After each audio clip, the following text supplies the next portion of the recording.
മാന്യ പ്രേക്ഷകർക്ക് ഇലഞ്ഞൂർ ബ്ലോഗിൻ്റെ പുതിയൊരു വീഡിയോയിലേക്ക് ഹാർദവമായ സ്വാഗതം. പ്രിയപ്പെട്ടവരെ, ഇന്ന് നമ്മൾ കാണാൻ പോകുന്ന വീഡിയോ, നമ്മളിപ്പോൾ ഗ്രോ ബാഗിലും ചാക്കിലും ഒക്കെ മഞ്ഞൾ കൃഷി ചെയ്യുന്നുണ്ട്. മഞ്ഞൾ നമുക്ക് വളരെയധികം ആവശ്യമുള്ള, ഒഴിച്ചുകൂടാനാവാത്ത ഒരു സുഗന്ധവ്യഞ്ജന വിളയാണ് മഞ്ഞൾ. മഞ്ഞൾ ഒരു വിഷഹാരിയാണ്. അതായത് നമ്മുടെ ശരീരത്തിൽ അടിഞ്ഞുകൂടുന്ന വിഷാംശങ്ങളെ നിർവീര്യമാക്കാൻ കഴിയുന്ന ഒരു സുഗന്ധവ്യഞ്ജനമാണ് മഞ്ഞൾ. ഒപ്പം സൗന്ദര്യ വർദ്ധക വസ്തുക്കളായിട്ടും അതുപോലെ തന്നെ മരുന്നുകളായിട്ടും ഒക്കെ നമ്മൾ ഉപയോഗിക്കുന്നുണ്ട് മഞ്ഞൾ. ഭൂവിസ്തൃതി ഇന്ന് കുടുംബാംഗങ്ങൾക്ക് കുറഞ്ഞു വരുന്നതിനാലും അതുപോലെ തന്നെ ജോലിക്കാരെയൊക്കെ നിർത്തി കൃഷി ചെയ്യാൻ സാധിക്കാത്ത വരുന്നതിനാലും അവരവരുടെ വീട്ടിലേക്ക് ആവശ്യമുള്ള മഞ്ഞൾ ഉൾപ്പെടെയുള്ള സുഗന്ധവ്യഞ്ജനങ്ങൾ ഉൽപ്പാദിപ്പിക്കുന്നതിന് നമുക്ക് കഴിയണം. അപ്പം അങ്ങനെ കഴിയണമെങ്കിൽ വളരെ ലളിതമായി പരിചരിക്കാൻ പറ്റുന്ന രീതികളുണ്ടാവണം. അതിന് പറ്റുന്ന രീതിയിലാണ് ചാക്കിലും ഗ്രോ ബാഗിലും ഒക്കെ മഞ്ഞൾ കൃഷി ചെയ്യുക. ഇതിപ്പം ഗ്രോ ബാഗിലാണ് ഈ മഞ്ഞൾ നട്ടിരിക്കുന്നത്. നിസ്സാരമായ 2-3 മഞ്ഞൾ വിത്ത് കൊണ്ട് നമുക്ക് ഒരു ഗ്രോ ബാഗ് നിറയെ മഞ്ഞൾ ഉൽപ്പാദിപ്പിക്കാൻ സാധിക്കും. അങ്ങനെ നാടൻ മഞ്ഞൾ ഉൽപ്പാദിപ്പിക്കാനും അത് നല്ല ഭംഗിയായിട്ട് പുഴുങ്ങി ഉണങ്ങി ശുദ്ധി ചെയ്ത് നമുക്ക് ഭക്ഷണത്തിലൊക്കെ ചേർത്ത് ഉപയോഗിക്കാനും കഴിയുന്നതിലൂടെ രോഗപ്രതിരോധശേഷി വീണ്ടെടുക്കാനും അതുപോലെ തന്നെ ആരോഗ്യത്തോടെ സന്തോഷത്തോടെ ജീവിക്കാനും നമുക്ക് കഴിയുന്നു.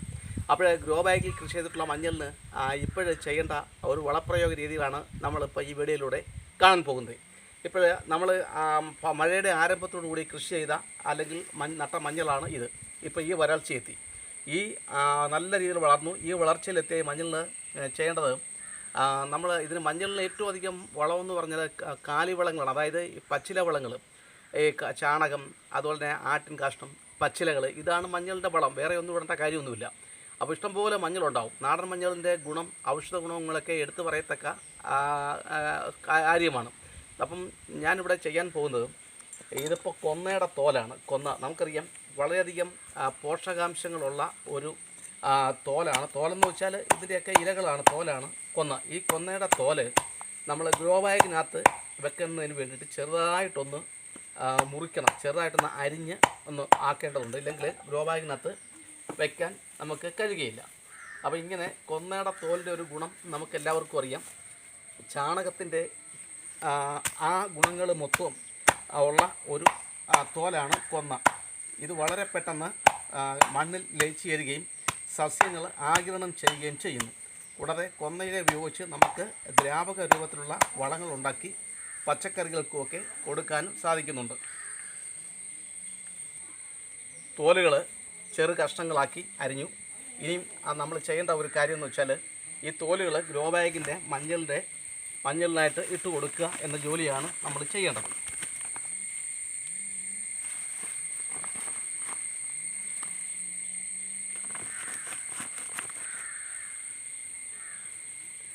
ഇതിപ്പം ഒരാഴ്ചയ്ക്കുള്ളിൽ ഈ തോലങ്ങ് അവിയുന്നുണ്ട്. വീണ്ടും ഇതുപോലെ ചെയ്ത് കൊടുക്കുന്നത് നല്ലതാണ്. അങ്ങനെ എത്രമാത്രം ഇട്ട് കൊടുത്താലും അത്രയും മഞ്ഞൾ നമുക്ക് ഉണ്ടാവും. ഇതേപോലെ ഒരു 10 ഗ്രോ ബാഗിൻ്റെ 10 ഗ്രോ ബാഗിൽ കൃഷി ചെയ്യാമെങ്കിൽ ഒരു വീട്ടിലേക്ക് ആവശ്യമുള്ള മഞ്ഞൾ ഇഷ്ടം പോലെ ഉണ്ടാവും എന്നുള്ളതാണ് നമ്മുടെ അനുഭവത്തിലൂടെ ബോധ്യപ്പെടുന്നത്. ഇലഞ്ഞൂർ ബ്ലോഗ് ഈ ചെയ്ത് കാണിക്കുന്ന വീഡിയോകളെല്ലാം തന്നെ പരീക്ഷിച്ച് വിജയിച്ചിട്ടുള്ളതാണ്. അങ്ങനെ ഒരു പ്രാവശ്യം പരീക്ഷിച്ച് വിജയിച്ച ശേഷമാണ് ബഹുമാനപ്പെട്ട പ്രേക്ഷകരുടെ മുന്നിലോട്ട് ഇത് എത്തിക്കുന്നത്. അപ്പം ഈ തോല് വെച്ചതിന് ശേഷമാണ് നമ്മൾ മണ്ണിടുന്നത്. മണ്ണെന്ന് പറയുമ്പോൾ ഇത് ചാണകപ്പൊടി, ഉണക്കിപ്പൊടിച്ച ചാണകവും കൂടെ കൂട്ടി ഇളക്കിയതാണ്. മഞ്ഞളിൽ ഒരുപക്ഷെ പച്ച ചാണകം ഇട്ടാലും വലിയ കുഴപ്പങ്ങളൊന്നുമില്ല. കാരണം കീടരോഗങ്ങളൊന്നും വലുതായിട്ട് ആക്രമിക്കാത്ത ഒരു സുഗന്ധവ്യഞ്ജന വിളയാണ് മഞ്ഞളെന്ന് പറഞ്ഞാൽ. അപ്പോൾ അതുകൊണ്ട് തന്നെ പച്ച ചാണകം നമുക്ക് ഇട്ട് കൊടുക്കാം. ഈ ചാണകം അല്ലെങ്കിൽ പച്ചില വളങ്ങളാണ് ഇതിൻ്റെ പ്രധാനപ്പെട്ട വളം. ഒരിക്കലും രാസവളങ്ങൾ മഞ്ഞളിടരുത്, മഞ്ഞൾ പഴുത്ത് പോകാനുള്ള സാധ്യതയുണ്ട്. അപ്പോൾ ഇത് ചാണകപ്പൊടിയും മണ്ണും കൂടെ കൂട്ടി ഇളക്കിയതാണ്. തോലിട്ടതിന് ശേഷമാണ് മണ്ണിട്ട് കൊടുക്കുന്നത്. ഇല്ലെങ്കിൽ ഈ മണ്ണ് ഈ കവറിനകത്തിരുന്ന് അങ്ങ് കട്ടിയായി കഴിഞ്ഞാൽ ഈ മഞ്ഞൾ ഉൾപ്പെടെയുള്ള ഏത് സസ്യത്തിൻ്റെ ആയാലും വേരുകൾക്ക് പോഷകമൂല്യം വലിച്ചെടുക്കാൻ ഒക്കാതെ വരും. വേര് കൂടുതലായിട്ട് ഉണ്ടാകാനൊക്കാതെയൊക്കെ വരും. അങ്ങനെ ആ സസ്യത്തിൻ്റെ വളർച്ച മുരടിക്കാനും നമ്മൾ ഉദ്ദേശിക്കുന്ന വിളവ് കിട്ടാതിരിക്കാനും സാധ്യത ഉണ്ടാകും. അതുകൊണ്ട് തന്നെ ഈ ഗ്രോ ബാഗ് തയ്യാറാക്കുന്നുണ്ടെങ്കിൽ വേരോട്ടം സുഗമമാവുന്ന രീതിയിൽ വേണം നമ്മൾ ഈ ഗ്രോ ബാഗിൽ നടിയിൽ മിശ്രം തയ്യാറാക്കാൻ. അതിന് ചെയ്യേണ്ട കാര്യം എന്ന് വെച്ചാൽ, നടിയിൽ മിശ്രം തയ്യാറാക്കുമ്പോൾ ശ്രദ്ധിക്കേണ്ട, കരിയിലപ്പൊടി കിട്ടുമെങ്കിൽ കരിയിലപ്പൊടി ഉപയോഗിക്കണം. അതുപോലെ തന്നെ കരിയിലപ്പൊടി, ഇപ്പം 1 കപ്പ് കരിയിലപ്പൊടിയാണെങ്കിൽ 1 കപ്പ് മണ്ണ്, 1 കപ്പ് ചാണകപ്പൊടി, പിന്നെ അതിനോടൊപ്പം തന്നെ നമ്മുടെ ഈ ഉമി, നെല്ല് കുത്തുന്ന ഉമി മില്ലുകളിൽ കിട്ടുമെങ്കിൽ അത് നല്ലതാണ്. അറക്കപ്പൊടി ഒക്കെ ഉപയോഗിക്കുന്നവർ വളരെ ശ്രദ്ധിച്ചു വേണം ഉപയോഗിക്കാൻ. അതിന് പല ദോഷങ്ങളുണ്ട്, അത് പിന്നീട് ഒരിക്കലും ഞാൻ വ്യക്തമാക്കുന്നതാണ്. അപ്പം മണ്ണ് ഉപയോഗിക്കുന്നത്, ഗ്രോ ബാഗിലെ കൃഷി നല്ല രീതിയിലാവണമെങ്കിൽ മണ്ണ് ഉപയോഗിക്കുന്നതിൽ വളരെ ശ്രദ്ധിക്കേണ്ടതുണ്ട്. കാരണം നമ്മൾ ഗ്രോ ബാഗിൽ കൃഷി ചെയ്യുന്ന ആ സസ്യങ്ങളുടെ വേരോട്ടം സുഗമമാക്കുന്നതിനും പോഷകങ്ങൾ വലിച്ചെടുക്കുന്നതിനും കഴിയണം. അതുകൊണ്ടാണ് നമ്മൾ ഈ തോല് വെച്ചതിന് ശേഷം മണ്ണിട്ട് കൊടുക്കുക. മണ്ണ് എന്ന് പറയുന്നത് ഇത് മിശ്രിതമാണ്, വളമൊക്കെ ഉൾപ്പെടെയുള്ള മിശ്രിതമാണ് ഈ മണ്ണെന്ന് പറഞ്ഞാൽ. ഇത് കുറേശ്ശെ മണ്ണ് വേണം ഇട്ട് കൊടുക്കാൻ. ഇനിയും ഒരു തവണയും കൂടെ നമുക്ക് ഇതേപോലെ വളം ചെയ്യണം. എങ്കിൽ മാത്രമേ ഈ ഗ്രോ ബാഗ് നിറച്ച്, ഇപ്പം തന്നെ ഇത് മഞ്ഞൾ ശരിക്കും ഉണ്ടായി തുടങ്ങിയിട്ടുണ്ട്. ചെറിയ മഞ്ഞൾ നമുക്കറിയാം, ഹെൽത്ത് നോക്കുന്നു അറിയാം. നേരത്തെ ഉള്ളതിനെക്കാട്ടിലും ഭാരം ഇപ്പോൾ ഈ ഗ്രോ ബാഗ് അനുഭവപ്പെടുന്നതിൻ്റെ പ്രധാനപ്പെട്ട കാരണം അതാണ്. അപ്പം ഒരു പ്രാവശ്യം കൂടെ തോലും വളവും കൂടെ മാത്രം വെച്ച് കൊടുത്താൽ മതി. വളമെന്ന് പറയുമ്പോൾ ചാണകപ്പൊടി മാത്രമേ നമ്മൾ ഇട്ട് കൊടുത്താൽ മതി, വേറെ ഒന്നുമില്ല. ചാണകപ്പൊടി ഇട്ട് കൊടുത്തില്ലെങ്കിൽ ആഴ്ചോറ് ഇങ്ങനെ തോല് ചെറിയ കഷ്ണങ്ങളാക്കി അരിഞ്ഞിട്ട് കൊടുത്താലും മതി.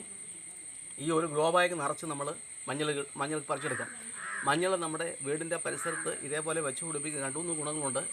ഒന്ന്, എലികളുടെ ശല്യം ഒരു പരിധിവരെയൊക്കെ മാറിക്കിട്ടും. അതുപോലെ തന്നെ ഈ മഞ്ഞളിൻ്റെ അന്നജ പ്രക്രിയയിലൂടെ പ്രകാശ സംശ്ലേഷണത്തിലൂടെ പുറത്തു വരുന്ന വാതകത്തിന് നമ്മുടെ അന്തരീക്ഷത്തിലെ വിഷാംശങ്ങളെ നിർവീര്യമാക്കാനുള്ള ഒരു കഴിവുണ്ട്, അത് ഉറപ്പാണ്. അതുപോലെ തന്നെ ഒരു മൂട് മഞ്ഞൾ നമ്മുടെ വീട്ടിൽ നമ്മൾ നട്ടുവളർത്തുകയാണെങ്കിൽ ചെറിയ ചെറിയ മുറിവുകളും ഒക്കെ ഉണ്ടാവുകയാണെങ്കിൽ ഓടിച്ചെന്ന് ആ മഞ്ഞൾ മാന്തിയെടുത്ത് ഭംഗിയായിട്ട് കഴുകിയതിന് ശേഷം ചെറുതായിട്ടൊന്ന് അരച്ച് ആ മഞ്ഞൾ മുറിവിൽ വെച്ച് കെട്ടിയാൽ ആ മുറിവ് കരിഞ്ഞു കിട്ടും.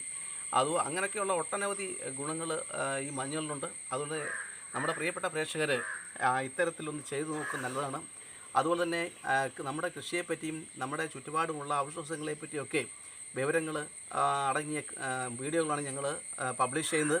അപ്പോൾ ഇത്തരത്തിലുള്ള വീഡിയോകൾ നിങ്ങൾക്ക് ഇഷ്ടമെങ്കിൽ പ്രിയപ്പെട്ട പ്രേക്ഷകർ, നിങ്ങൾ ആദ്യമായിട്ടാണ് ഞങ്ങളുടെ യൂട്യൂബ് ചാനൽ കാണുന്നതെങ്കിൽ ദയവായി ഷെയർ ചെയ്യുക, ലൈക്ക് ചെയ്യുക, സബ്സ്ക്രൈബ് ചെയ്യുക. അതുപോലെ തന്നെ നാളിതുവരെ എല്ലാവിധ പ്രോത്സാഹനങ്ങളും പിന്തുണയും നൽകിക്കൊണ്ടിരിക്കുന്ന പ്രിയപ്പെട്ട പ്രേക്ഷകർക്ക് നന്ദി പറയുന്നു. എല്ലാവർക്കും നന്ദി, നമസ്കാരം.